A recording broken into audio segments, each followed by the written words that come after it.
Jika anda simpan RM32,000 dalam akaun bank pada tahun 2024, hari ini nilainya masih RM32,000. Betul? Tapi jika RM32,000 itu ditukarkan pada 100 gram emas macam ni pada tahun 2024, hari ini nilainya sudah cecah sekitar RM72,000.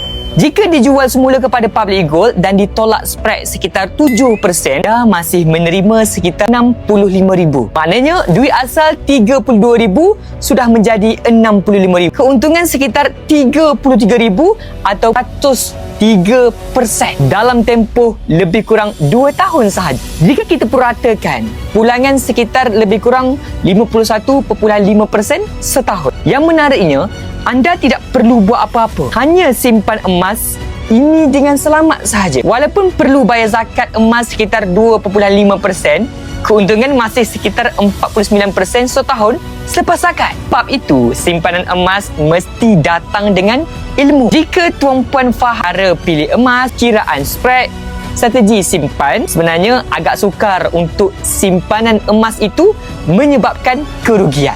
Jika perkongsian ini bermanfaat, kongsikan kepada orang lain. Dan jika anda ingin mula tabung emas melalui akaun GAP Gold Accumulation Program Public Gold serendah RM100 sahaja dan kumpul grade emas hingga dapat 100 gram pertama, boleh tekan link yang disediakan. Saya akan bantu tunjukkan cara menabung emas dan tukarkan kepada emas fizikal apabila cukup gram emas.